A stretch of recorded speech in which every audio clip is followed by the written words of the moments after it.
Bien, bonjour à tous. Je suis très heureux de vous accueillir pour cette visioconférence consacrée à la découverte d'un carnet de voyage, l'Hermine et le Lotus. Je vais vous proposer de découvrir ensemble les opportunités et les coopérations avec l'Asie que ce carnet de prospective propose de découvrir pour prospérer dans un monde incertain. Bienvenue à tous les participants. Cette conférence va se décliner dans un format de 40 à 45 minutes et elle sera également enregistrée pour permettre à l'ensemble des participants qui souhaiteraient se replonger sur le sujet de retrouver les différents axes de réflexion développés. Alors, vous avez ici la couverture de cet ouvrage, l'Hermine et le Lotus, qui s'adosse sur un fond rouge extrêmement dominant. Ce quartier futuriste qui a été entièrement réaménagé à travers les plans d'un très grand architecte français, qui est Jean Nouvel, et qui, à quelques pas de la concession française de Shanghai, a voulu véritablement recréer cet écrin, cet esprit des concessions qui était essentiellement fabriqué de briques. Cette brique qui est encore extrêmement dominante et qu'il est possible de retrouver dans la concession française de Shanghai. Il en a aussi existé d'autres, je pense à la concession française de Canton, également, je pense aussi à d'autres enclaves, la province du Shandong, en particulier le port de Tsingtao, qui a été une ancienne colonie allemande et qui a aussi beaucoup utilisé la brique. Alors, ces concessions ont été des espaces extrêmement ouverts à la circulation des idées, au passage de voyageurs, et on va redécouvrir ensemble l'histoire de ces pionniers, l'histoire de ces découvreurs, le rôle qu'ont joué également des missionnaires bretons dans ces relations avec l'Asie et plus particulièrement avec les portes maritimes de l'Empire du Milieu. Alors, vous précisez peut-être un peu quelle a été la démarche d'écriture et qu'est-ce qui a amené justement à produire ce travail, l'Hermine et le Lotus. Il est consécutif à un voyage d'études que j'ai coordonné et qui a été entrepris par l'Association des cadres bretons en 2015. Vous voyez comme le temps passe, puisque les constats qui ont été réalisés dans ce livre ont certainement beaucoup évolué et encore plus aujourd'hui dans l'actualité de 2021. On va toutefois retrouver ensemble un certain nombre de parallélismes extrêmement intéressants à faire à travers l'actualité que l'on vit aujourd'hui. Alors, ce voyage d'études en 2015, en fait, était l'occasion de marquer le 30e anniversaire du jumelage entre la région Bretagne et la province chinoise du Shandong, qui a aussi un lien très fort avec la région des Pays de la Loire. Et ce rapprochement avec le Grand Ouest était effectivement à la fois intéressant parce que cette péninsule chinoise a été la terre d'accueil des épreuves nautiques des JO de Pékin. Et le gouverneur du Shandong est un acteur extrêmement puissant dans la gouvernance chinoise. Il dirige une province de 97 millions d'habitants. C'est un banquier et également un candidat sérieux à la vice-présidence de la Chine dans la prochaine transition 2025-2026. Et vous savez que au-delà de cette coopération décentralisée, région à région, c'est aussi mis en place un certain nombre de jumelages entre des capitales bretonnes et plusieurs grandes villes de la province du Shandong. Vous dire qu'effectivement, la ville de Rennes est historiquement jumelée avec Jinan, la capitale du Shandong, que Quimper a des liens avec Yantai, Yantai qui est un peu la ville du vin, qui est aussi jumelée avec la ville d'Angers, capitale du Maine-et-Loire. Et Brest et Nantes ont des relations portuaires développées avec Tsingtao, sans oublier Saint-Brieuc, qui a une relation de jumelage avec la capitale chinoise du cerf-volant, et enfin Lorient avec Rizhao. Et donc, si vous voulez, de ce voyage d'études est née une volonté de mettre par écrit un carnet de voyage qui permette à la fois, dans un prisme historique, de retrouver la profondeur des relations qui relient la Bretagne à l'Asie et de regarder comment demain, de nouvelles opportunités de coopération pourront nous permettre, nous aider à prospérer dans un monde incertain. Alors, replongeons-nous dans les grandes explorations qui ont d'abord marqué les découvertes et la connaissance de l'Asie et de l'Extrême-Orient. Vous savez que de manière extrêmement originale, c'est Jacques Cartier qui va très vite s'intéresser à la recherche d'un passage vers la Chine dans un contexte de compétition européenne, puisque les Portugais étaient extrêmement en avance finalement sur les connaissances et l'exploration de nouvelles terres. Et c'est Vasco de Gama qui, en passant par l'Afrique du Sud, en passant le cap de Bonne-Espérance, va réussir à couler le leadership vénitien, puisque d'un seul coup, les produits de Chine valent déjà, grâce à ces découvertes, grâce à ces nouvelles routes maritimes, 5 fois moins cher à Lisbonne qu'à Venise. Alors en Europe du Nord, vous savez que ce sont les Hollandais qui vont très vite marcher sur les traces justement des Portugais, et les Britanniques vont bien sûr chercher à leur emboîter le pas. Et très rapidement, dans le milieu dirigeant, dans les cours européennes, on rivalise d'inventivité pour développer de nouvelles expéditions, ouvrir de nouvelles routes. Et je voudrais rappeler peut-être l'importance joué par des mécènes. Et un personnage qu'on a totalement oublié en France, qui a pourtant un buste de lui qu'il est possible de retrouver au musée du Louvre à Paris, c'est Philippe Chabot, qui sera en quelque sorte, à l'époque on appelait ça le ministre des choses de la mer, le grand amiral de François Ier, et qui va très vite financer, être un véritable mécène de Jacques Cartier, mais aussi de différents explorateurs bretons pour découvrir de nouvelles routes maritimes. Alors Jacques Cartier n'ira pas en Chine, malheureusement, mais il réussira à explorer le golfe du Saint-Laurent, puisque vous savez qu'en retrouvant justement les traces, notamment de pêcheurs de grands fonds, en particulier de pêcheurs qui maîtrisaient les routes pour la pêche à la morue, il va développer une route transatlantique qui permettra de découvrir le Québec et d'établir durablement des comptoirs au Canada. Vous voyez en tous les cas que cette mondialisation maritime va totalement rebasculer les cartes, rebasculer les contacts entre l'Europe et le reste du monde.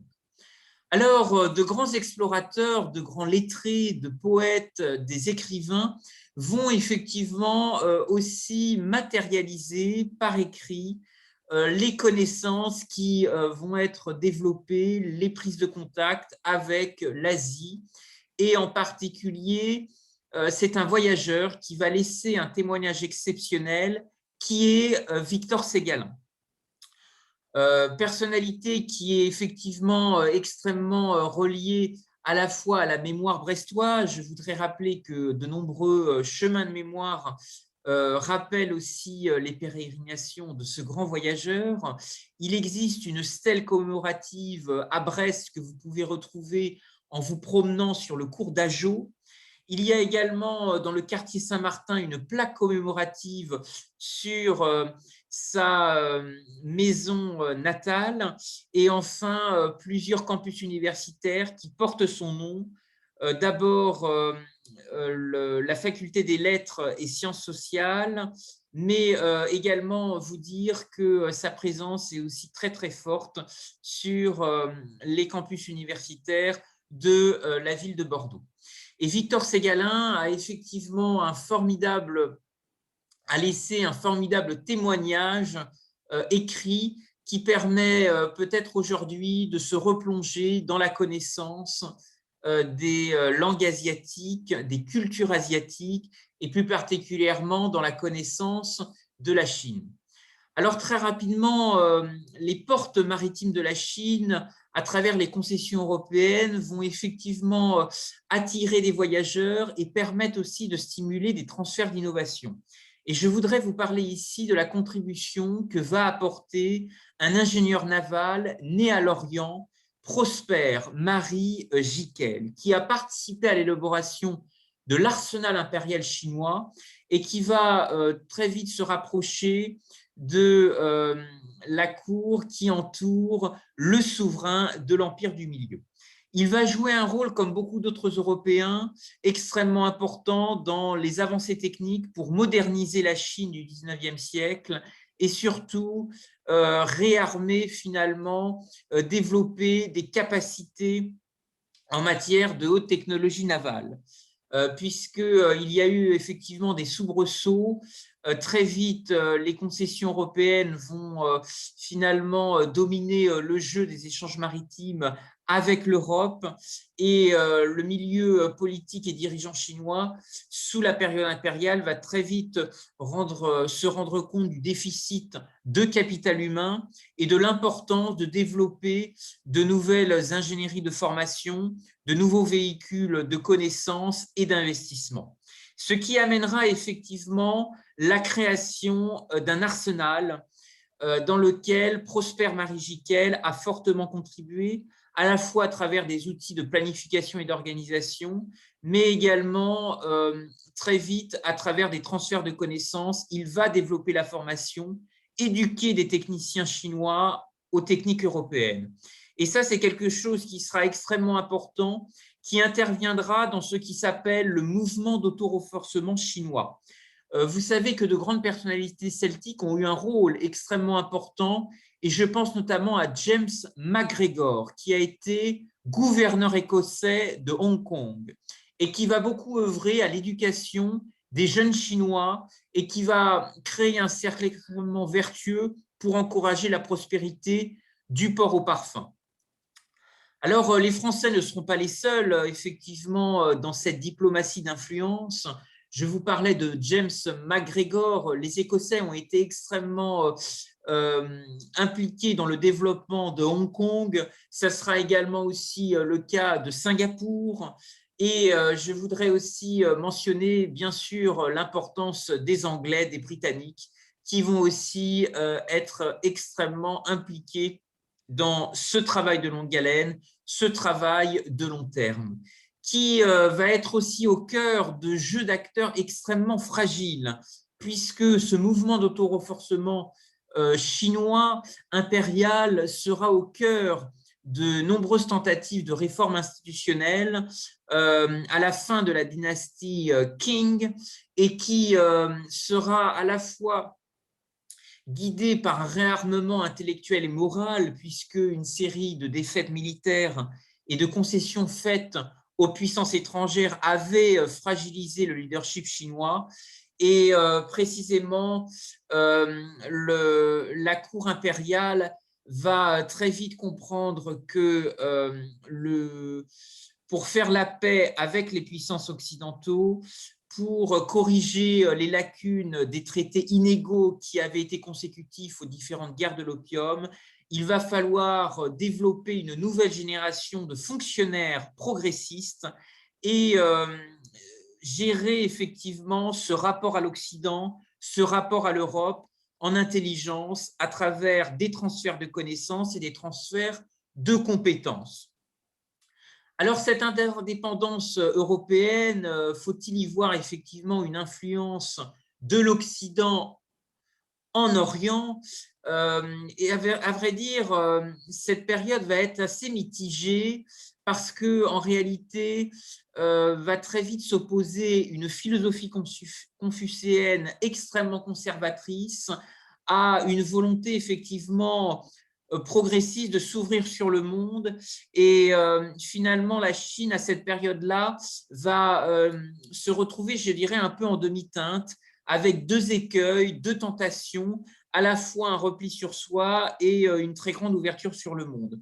Et ce mouvement de balancier va être à la fois, je dirais, faire de la Chine un grand laboratoire, un véritable incubateur de l'engagement, parce que si des réussites notables vont être engagées en matière de modernisation militaire et économique, assez peu de choses seront engagées en matière de réforme sociale et notamment vis-à-vis du fonctionnement de la société confucéenne dans les campagnes. Vous savez que la Chine, alors aujourd'hui, certes, est devenu un grand pays manufacturier, mais à la base, la Chine, c'est un grand pays de paysans et il y avait effectivement dans les campagnes encore beaucoup de conservatisme tel que nous l'avons connu dans nos propres régions en Bretagne. Alors, pénétrer l'Empire du Milieu, pénétrer le Céleste Empire n'est pas chose simple et ce sont des religieux, des missionnaires qui vont être véritablement les pionniers, les précurseurs.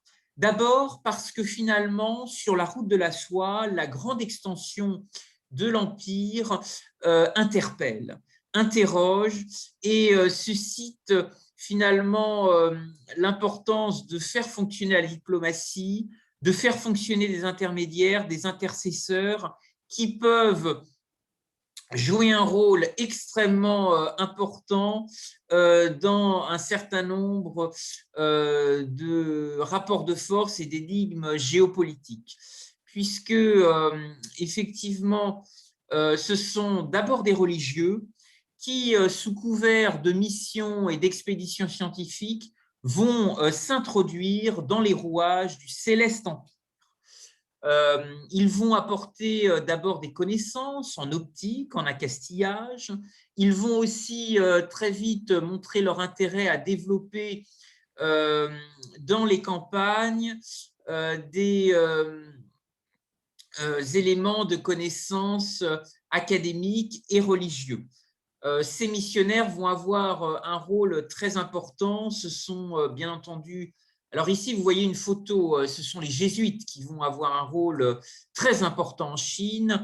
Ce sont ici en photo ce qui apparaît des traces notamment des premières édifications à Macao. Vous savez que Macao est resté pendant très longtemps une enclave portugaise jusqu'à sa rétrocession.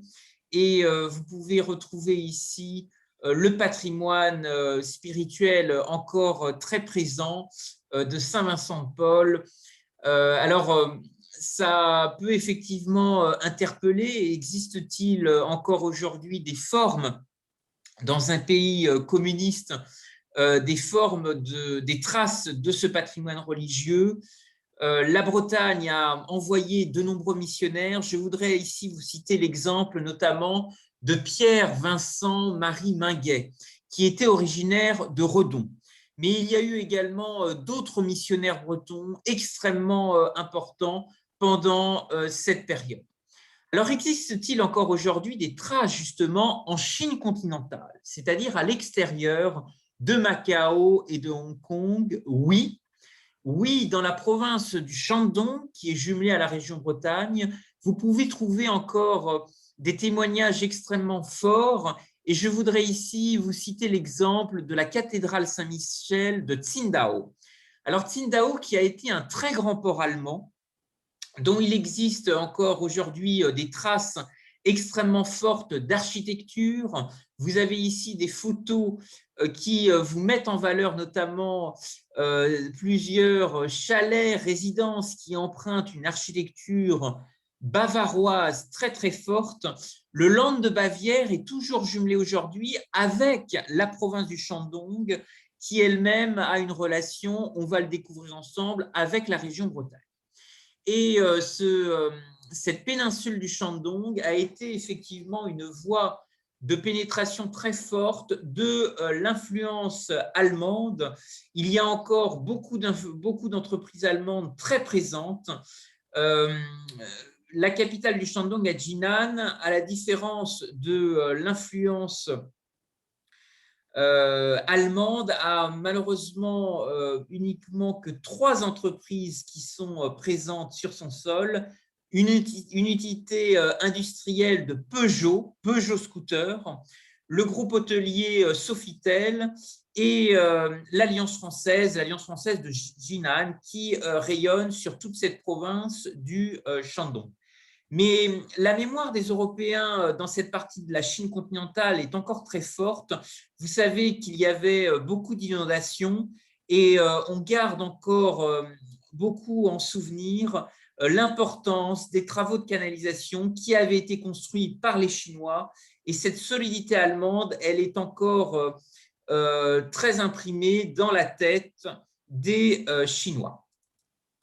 Alors, dans ce dialogue des cultures, dans ce dialogue des civilisations, il y a effectivement peut-être des éléments extrêmement forts à prendre en compte du point de vue interculturel. Et peut-être un certain nombre de pièges aussi à éviter dans toute forme de négociation, dans les formes d'échange qui peuvent exister avec l'Asie et plus particulièrement avec la culture chinoise. À ce titre, je voudrais vous recommander un excellent ouvrage qui a été réalisé dans le cadre d'un programme européen qui s'appelle Asian Herbs et qui a été à l'initiative de la réhabilitation du patrimoine de la ville de Chufu, la ville natale de Confucius, qui est également située dans la province du Shandong. Et ce programme a vu le jour grâce à un partenariat européen entre la ville de Rennes et la ville de Saint-Jacques-de-Compostelle, et qui a également associé l'Union européenne. Ce programme Asian Herbs a aussi essaimé dans d'autres territoires de la Chine. Je voudrais notamment signaler le partenariat qui s'est mis en place avec la ville de Paris et la ville de Rome pour notamment restaurer le Temple du ciel de Pékin.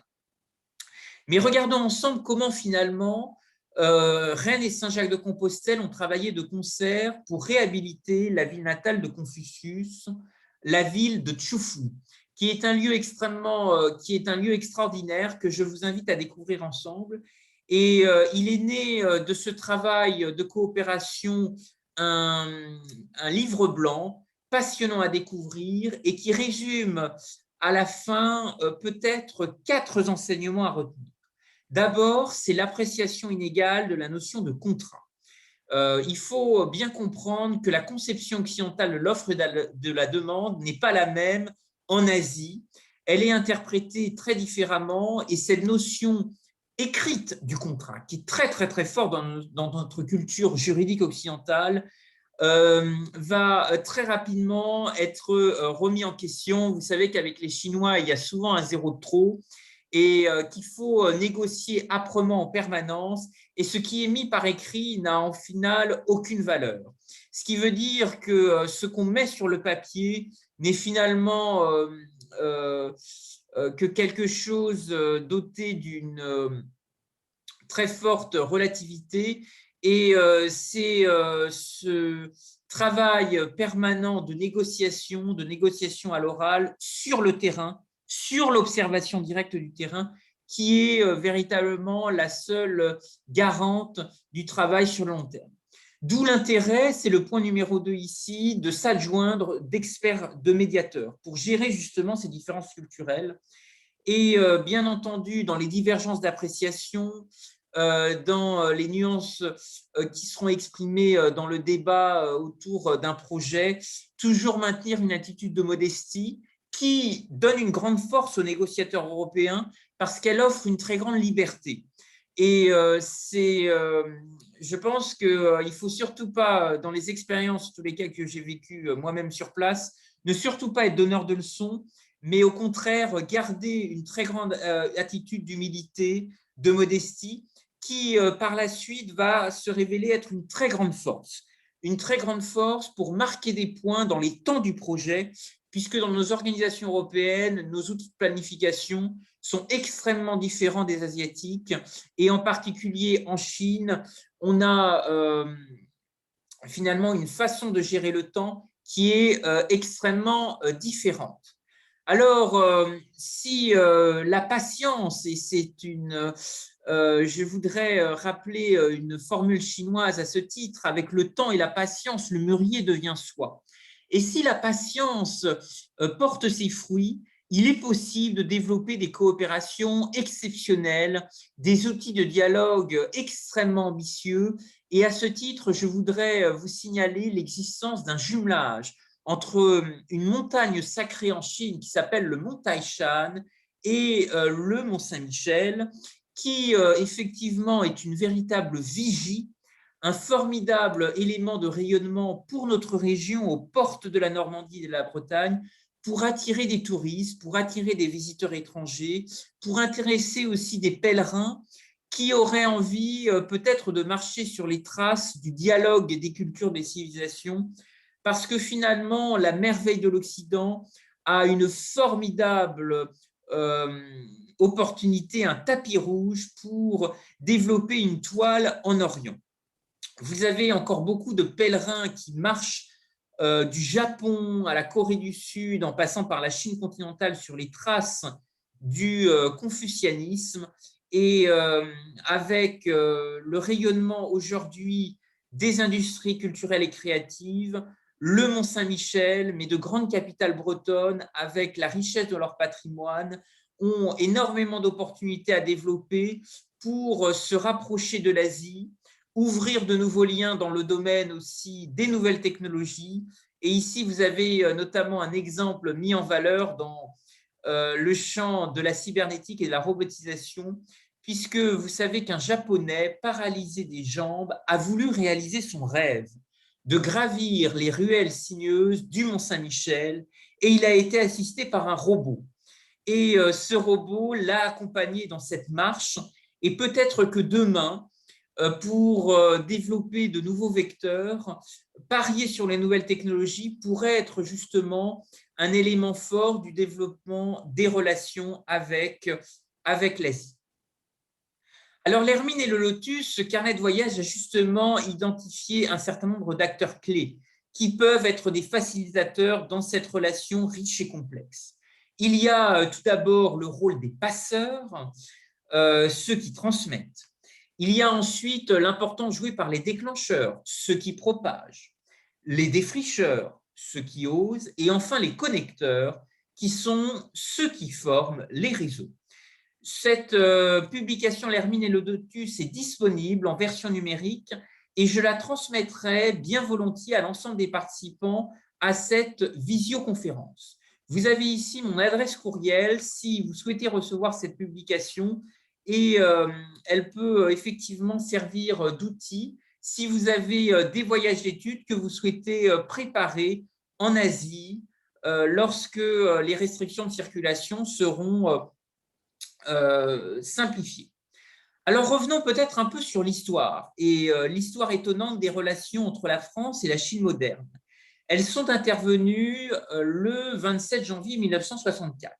Un véritable coup de tonnerre dans le ciel diplomatique, puisque le général de Gaulle va ouvrir les portes aux relations franco-chinoises contemporaines. Et dans son sillage, Yvon Bourges, qui a été maire de Dinard et ancien ministre et président de la région Bretagne, va encourager une première coopération en 1985 avec cette province dont je vous parlais au début de cette conférence, la péninsule chinoise du Shandong, qui est à la fois un pôle intéressant, à la fois pour travailler avec la Chine, mais aussi avec la Corée, parce qu'il y a une très grande proximité entre la péninsule coréenne et la péninsule du Shandong. Corée au sens large, puisque vous savez que l'Alliance française de Jinan a aussi développé des liens à la fois avec la Corée du Sud, et vous avez des acteurs qui ont aussi développé des liens avec ce régime qui est très fermé, qui est la Corée du Nord. Alors aujourd'hui, de grands symboles dans notre région sont peut-être des vecteurs pour réfléchir demain à ces nouvelles relations que nous pourrons peut-être développer, interdépendance européenne avec la Chine dans le domaine de la transition énergétique. Puisque vous savez que l'île de Sein est une figure emblématique des risques du réchauffement climatique, Et le général de Gaulle, qui est encore très apprécié en Chine, pourrait, à travers l'expression qu'il avait accordée à l'île de Sein, le quart de la France, pourrait sans doute stimuler un dialogue extrêmement fécond dans le domaine des énergies propres. Et c'est peut-être demain ce que la Bretagne pourrait développer avec la Chine, et notamment ce qui va intéresser les Chinois demain, et c'est peut-être sur ça qu'il faut travailler avec l'Asie, c'est la ruée vers l'hydrogène et l'éco-aviation. On arrivera demain à être puissant dans le jeu d'acteurs et dans la négociation avec l'Asie en ayant un véritable leadership technologique. Et on arrivera à se faire respecter des Chinois en développant des transferts de technologies qui créent une véritable interdépendance européenne. Et il faut que les Européens ne soient absolument pas soumis vis-à-vis de la Chine, mais soient véritablement des vigies qui apportent un très grand respect de la propriété intellectuelle et qui soient véritablement dominants dans les avancées techniques et les avancées scientifiques. Et il y a une brèche véritablement à développer aujourd'hui, puisque la Chine veut avoir un leadership sur les batteries électriques, et sans doute que l'Europe pourra demain se réaffirmer industriellement, développer des compétences dans le domaine de l'hydrogène et peut-être demain dans le domaine de l'éco-aviation.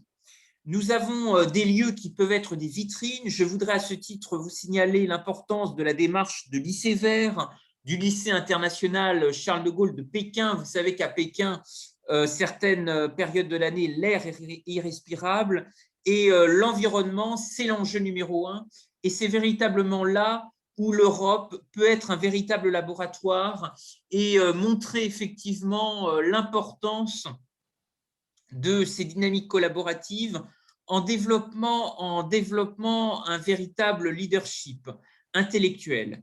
Alors, plusieurs projets vont dans ce sens et je voudrais à ce titre vous signaler la collaboration qui s'est développée avec le constructeur Iwang chinois et une agence de design italien qui se sont associés ensemble pour mettre en place un projet de vertiport, qui est cette structure qui aurait vocation à accueillir demain des taxis volants, dont vous avez ici une image futuriste.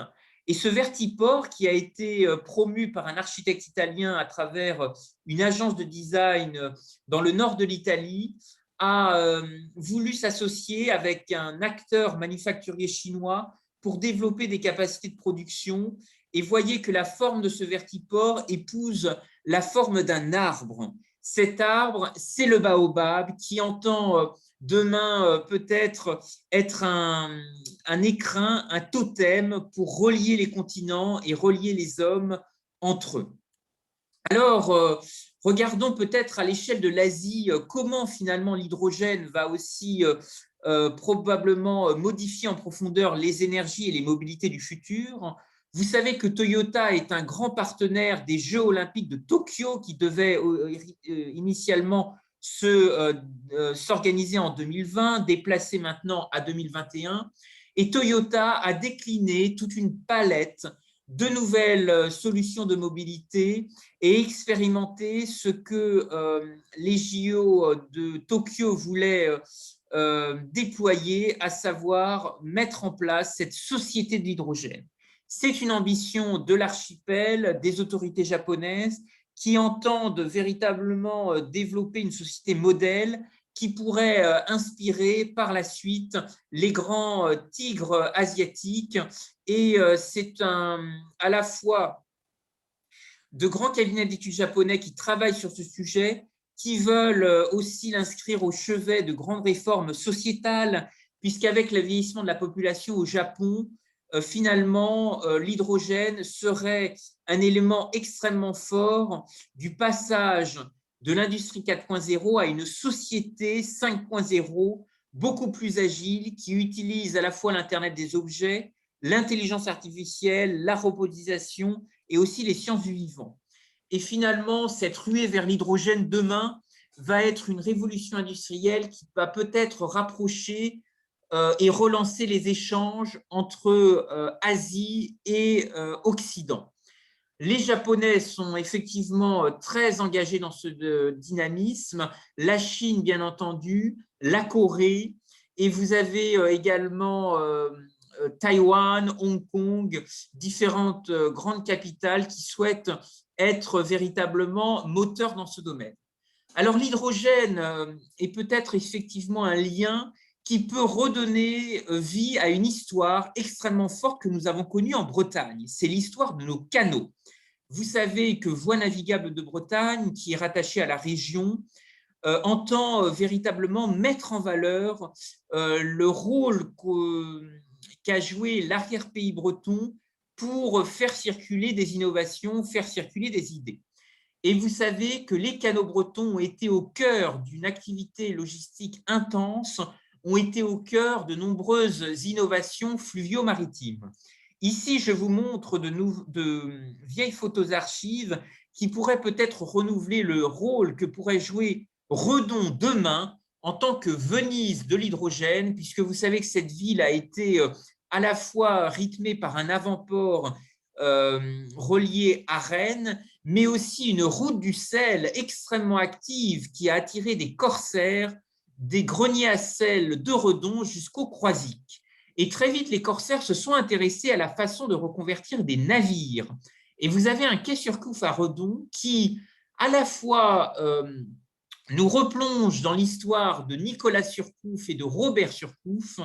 Et le jeune frère de Robert Surcouf, Nicolas, s'est très vite intéressé à la façon dont finalement de nouveaux matériaux biosourcés, des navires pouvaient être reconvertis pour développer de nouvelles routes maritimes.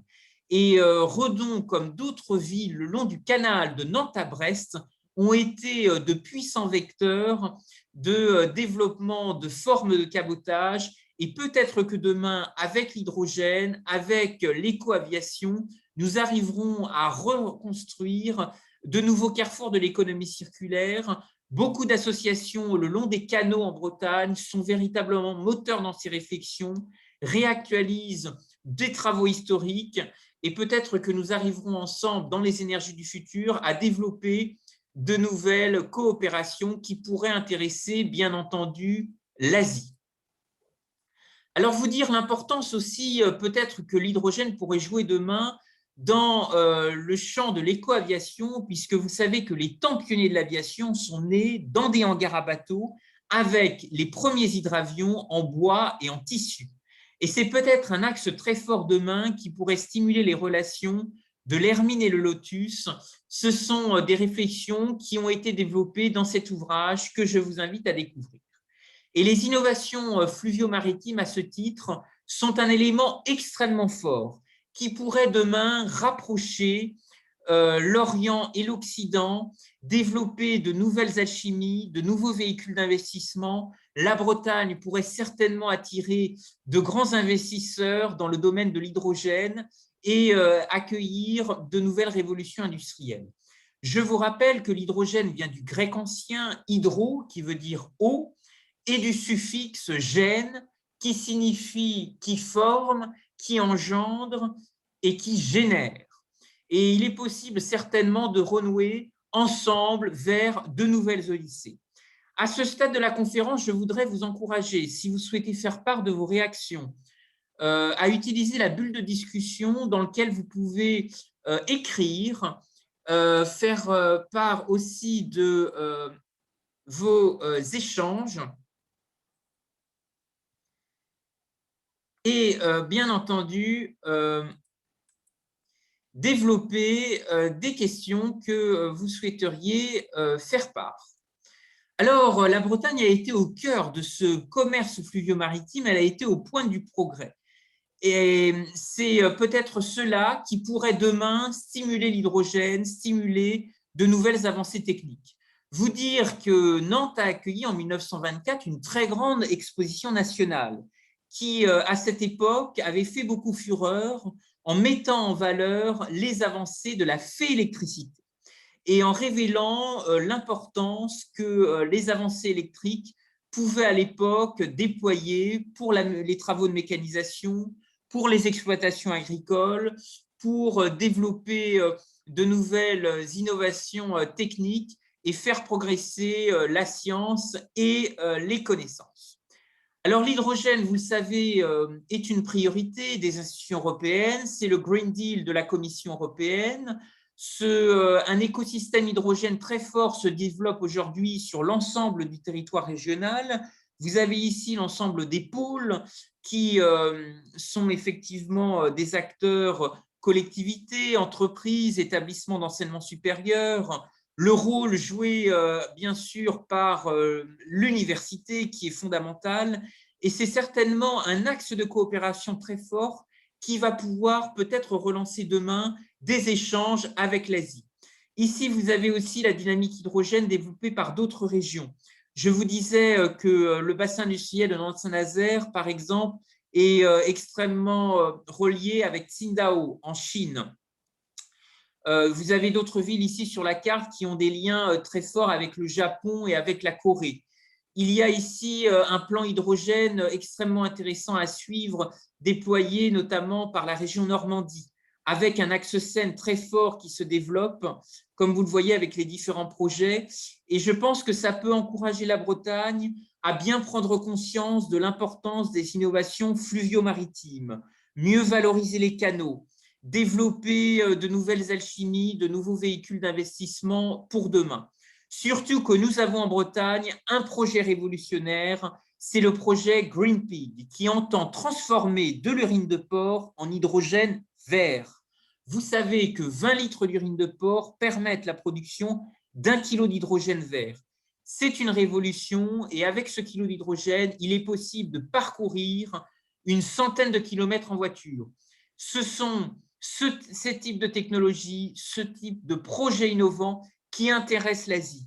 Et c'est là où effectivement la Bretagne peut marquer des points. Nous pouvons alimenter avec des éoliennes cette urine de porc recueillie à la source, le filtrer et le faire ressortir à l'état de carburant vert. Et c'est précisément quelque chose qui, à mon avis, pourrait tout à fait intéresser des partenaires asiatiques.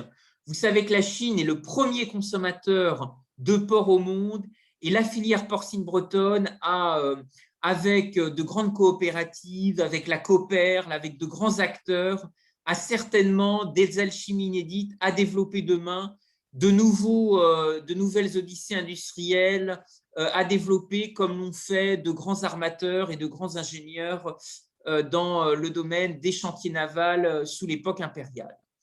Alors demain, est-ce que cette Bretagne de l'hydrogène aura un rôle pour les JO de 2024 ?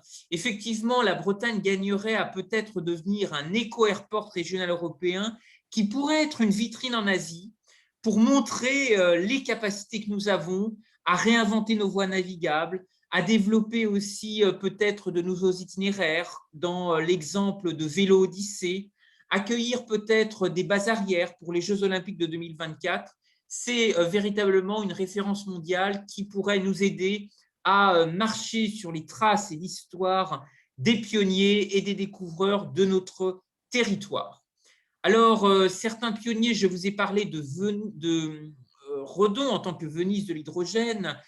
Il y a à ce titre de grands inventeurs qui ont marqué ce territoire, et je voudrais vous parler à ce titre de Marcel Guercia, qui a été le premier président de l'aéroclub de Redon et qui a très vite compris l'importance de développer de grandes relations avec l'Asie. À la fois, ici, vous avez de grands musées européens dans lesquels vous pouvez retrouver des traces de la famille de Marcel Guercia. Janvier Guercia, son père, était un grand bijoutier horloger et qui a été dans la généalogie de cette famille en lien avec Michel-Ange. Et c'est cette route de la soie qui intéresse l'Asie, ces relations avec des transferts de technologie qui pourront certainement demain intéresser de nouvelles coopérations entre la Bretagne et l'Asie. Vous savez que justement sur à la fois les traces de Marco Polo, mais de cette famille Quercia originaire de Cassert près de Naples et qui a été une véritable famille de capitaines d'industrie en Bretagne, dans le pays de Redon, nous pouvons certainement trouver demain de nouvelles alchimies inédites à l'image de ce partenariat développé entre les Italiens et les Chinois avec ce concept de vertiport que vous avez ici en photo, qui est peut-être un outil extrêmement intéressant de diplomatie d'influence, d'interdépendance européenne que nous pouvons avoir demain. Alors, la saga industrielle de Flaminaire dans le pays de Redon est aussi intéressante parce que vous savez que finalement, les Chinois fument beaucoup, énormément, et les briquets qui étaient fabriqués en Bretagne ont peut-être aussi une nouvelle vie, une nouvelle source d'inspiration qui pourrait encourager demain des dynamiques d'innovation avec la Chine. Je pense que je prends ici l'exemple de Redon. Ce territoire a certainement beaucoup de potentialités à développer pour développer un rôle de vitrine à la fois au Moyen et en Extrême-Orient. Flaminaire, qui a été une grande saga industrielle du pays de Redon, a été aujourd'hui racheté par le groupe BIC. Et ce groupe est extrêmement présent, notamment dans de grandes capitales d'Asie, du Moyen-Orient et ici en particulier dans le cadre de l'exposition universelle de Dubaï. Et vous savez que lors de l'exposition universelle de Shanghai, pour la première fois, les régions étaient autorisées à avoir un pavillon dans ce rendez-vous unique au monde où tous les États du monde sont représentés à travers un pavillon spécifique. Et à l'exposition universelle de Shanghai, la région Alsace, la région Île-de-France et la région Rhône-Alpes avaient constitué un pavillon. Et à l'époque, Adrien Zeller, président de la région Alsace, malheureusement n'avait pas voulu aller jusqu'au bout de la démarche parce qu'il trouvait le projet trop cher. Et c'est un GIE d'architectes alsaciens qui a conçu un pavillon du développement durable qui a été exposé à Shanghai. Et peut-être que demain, pour l'exposition universelle de Dubaï, un GIE d'innovateurs bretons pourrait se constituer et faire voyager demain les savoir-faire de notre région, faire revivre ces grands métiers autour des innovations fluvio-maritimes, montrer la force de notre économie circulaire, la force de notre économie bleue, avec de grands capitaux d'industrie. Ici, je prends l'exemple du groupe BIC, qui a été très présent dans le pays de Redon, qui produit également des rasoirs, des bateaux, des planches à voile, kayaks, surf, des briquets bien sûr, mais aussi des téléphones portables. Et de grands rendez-vous liés au design en Asie pourraient être justement des passerelles exceptionnelles pour permettre à des porteurs de projets innovants bretons de se développer de Dubaï jusqu'au Japon. C'est véritablement une porte d'entrée qu'il faut utiliser avec le portage de grands groupes. Je vous encourage à regarder avec intérêt le rôle joué notamment par la Fondation du groupe BIC, qui a une filiale présente ici à Dubaï, une usine de briquets en Chine qui a été ouverte en 2013, et peut-être qu'effectivement, demain, l'hydrogène pourrait être ce pétrole qui pourrait recréer des liens sur les traces de l'Asie, sur les marches des pionniers et des découvreurs qui ont ouvert des relations avec les portes maritimes de l'Empire du Milieu. C'est véritablement ce basculement que ce carnet de voyage, l'Hermine et le Lotus, propose d'avoir aujourd'hui. Nous pouvons réfléchir ensemble à de nouveaux outils de mobilité dans ce rapprochement entre haute technologie navale et autres technologies aéronautiques. C'est ce qui intéresse les Chinois. Les Chinois, ils recherchent de la propriété intellectuelle.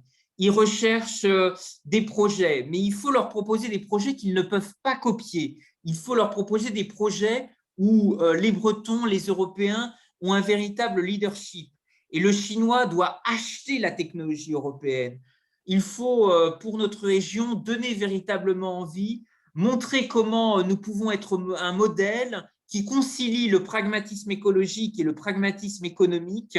Et nous pouvons montrer notre capacité à répondre aux grands défis du monde, à développer demain de nouvelles éco-compagnies dans les mobilités du futur, développer une offre de transport écologique, parce que ça, c'est l'enjeu du siècle. Et des grands pays comme la Chine continentale auront besoin de ces technologies. Vous savez que Tesla est déjà très développé à Hong Kong, dans de grandes capitales asiatiques. Eh bien, demain, nous aurons besoin de décloisonner l'innovation. Et c'est précisément le message de cet ouvrage, L'Hermine et le Lotus, de vous dire qu'il existe des opportunités, qu'il existe des coopérations pour prospérer dans un monde incertain, et que ce sont finalement que Neptune sourit toujours aux audacieux, et que ce seront demain les preneurs de risques qui pourront véritablement se projeter. Les projets existent, ils sont nombreux. Je vous invite à vous plonger notamment dans le rapport de la commission Attali qui avait imaginé des propositions extrêmement ambitieuses pour libéraliser l'offre de transport à la demande. Vous savez que dans le cadre des investissements d'avenir, il y a eu ce plan Bretagne mobilité augmentée. Eh bien, notre région peut certainement redevenir un comptoir de la mondialisation, développer de nouveaux véhicules d'investissement, attirer des investisseurs prêts à s'investir et à prendre des risques dans le domaine des financements innovants. Nous avons des coalitions d'acteurs exceptionnelles à travers les parcs éoliens citoyens. Nous pouvons demain construire cette grande muraille verte avec l'Asie, développer de nouveaux principes vertueux de transition et d'efficacité énergétique. Et c'est précisément ces sujets-là qui nous permettront de redonner vie à un grand passé, de redonner aussi confiance à de nouveaux projets insolites. Sur le domaine des taxis volants, je voudrais vous recommander à ce titre un site internet qui entend développer de nouvelles briques technologiques entre Europe et Asie, qui entend développer de nouveaux véhicules nomades en vol libre. C'est le projet FlyUp, qui recherche actuellement des partenaires européens, des partenaires bretons. Et donc, il existe de nombreuses fenêtres d'opportunités. Je voudrais vous remercier à tous pour votre attention et ouvrir maintenant les échanges avec la baie de Hong Kong que vous pouvez voir en photo ici, qui entend être une véritable vigie dans le domaine de la finance verte. Et c'est précisément ce tournant que nous pouvons développer ensemble depuis la Bretagne. Des travaux d'écriture, des travaux de prospective peuvent véritablement encourager des porteurs de projets innovants dans ce champ. Et je voudrais ouvrir maintenant le débat à l'ensemble des participants et vous remercier à tous pour votre attention. Vous avez la bulle de discussion, mais également le micro que vous pouvez utiliser depuis votre ordinateur si vous souhaitez faire part de vos questions et de vos réactions. Merci à tous.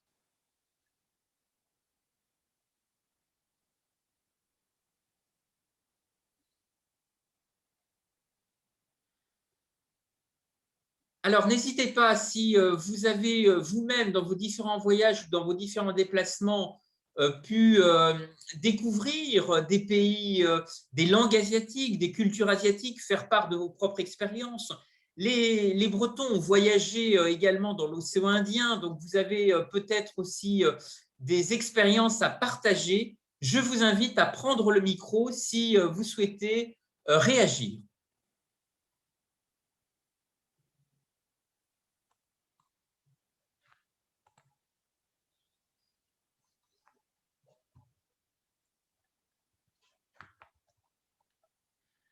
N'hésitez pas, si vous souhaitez faire part de questions, est-ce que des choses ont été peut-être manquaient de clarté, ou s'il y a des éléments que vous souhaitez, sur lesquels vous souhaitez revenir, vous êtes les bienvenus.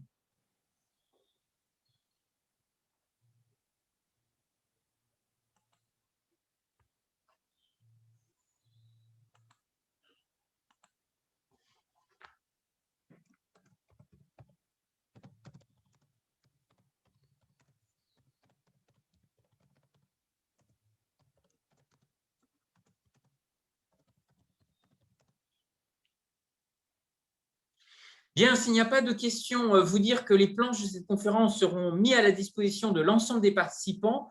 Vous pouvez m'écrire par courriel un message pour que je vous adresse le support de présentation qui a animé ces échanges. Cette conférence est enregistrée. Elle sera aussi restituée en vidéo pour la partager au plus grand nombre et vous pourrez bien entendu la retrouver si vous souhaitez vous-même vous projeter, vous replonger sur ce sujet. Je voudrais aussi vous encourager vivement à voyager. Je crois que le plus important pour comprendre et connaître l'Asie, c'est de découvrir le terrain. Il faut aller voir sur place, vous approprier peut-être les écrits aussi de pionniers, de voyageurs, de missionnaires bretons qui sont allés découvrir l'Asie. Vous dire l'importance aussi de réactualiser en permanence les connaissances. C'est-à-dire que ce qui a été peut-être constaté à une certaine époque ne l'est plus aujourd'hui. Et donc, il y a une importance fondamentale de moderniser en permanence les visions que nous portons sur le monde et les paradigmes et les représentations qui peuvent peut-être aussi être modifiés, évoluer, se métamorphoser face aux évolutions du monde. Y a-t-il peut-être des questions avant de clôturer cette séance ?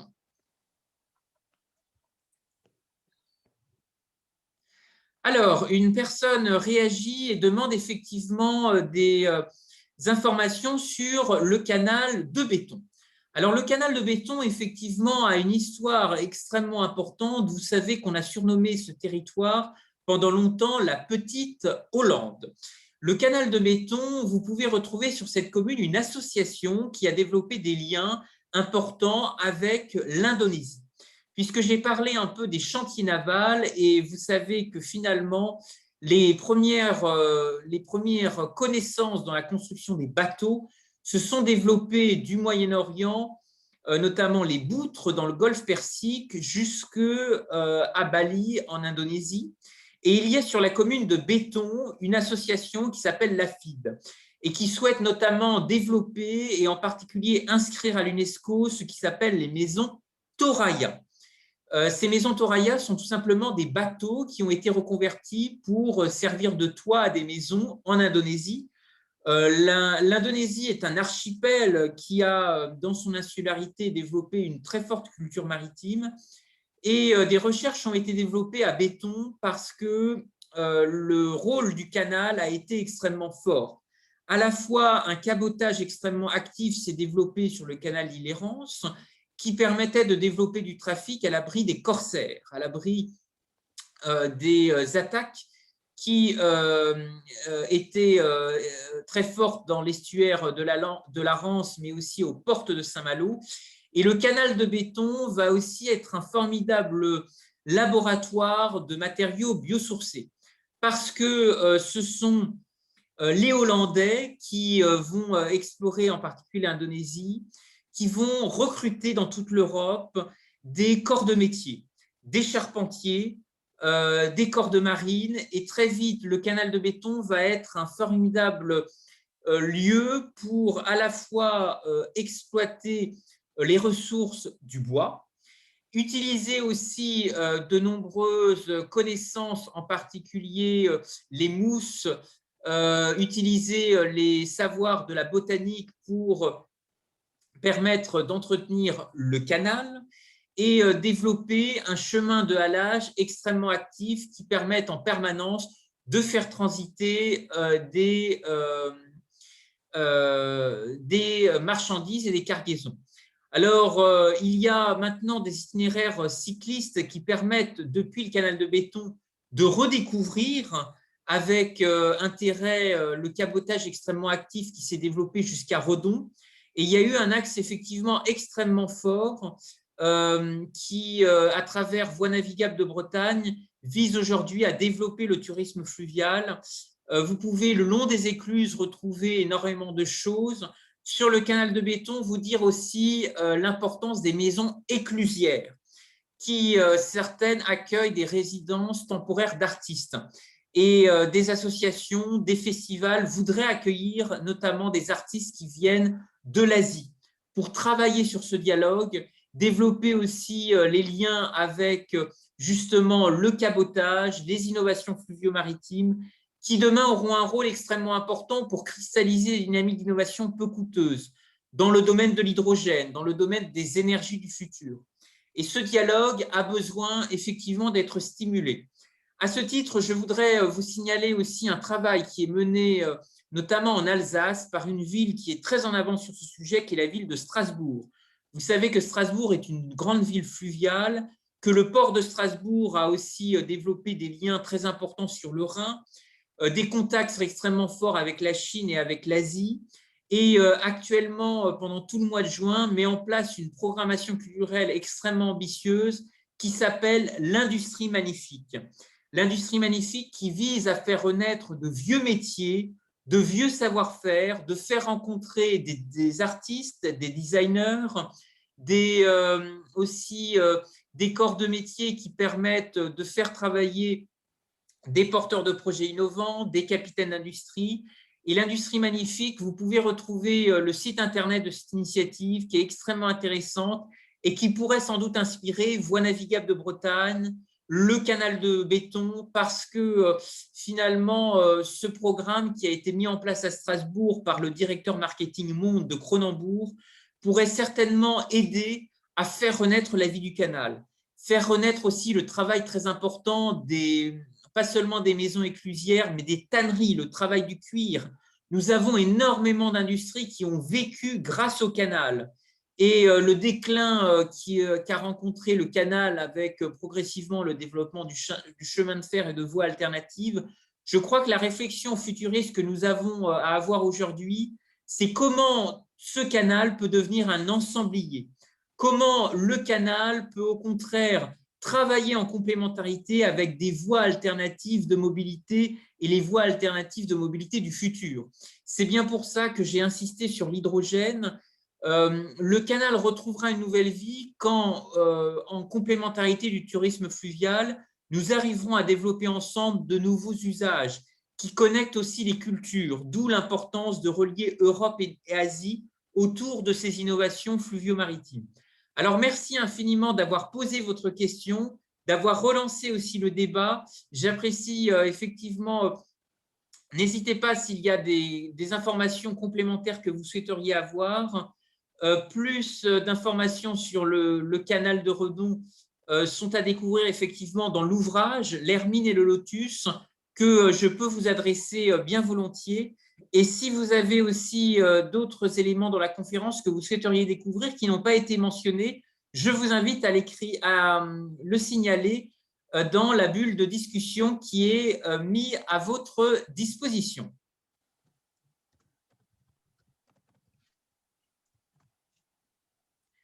Y a-t-il d'autres questions? Y a-t-il d'autres réactions?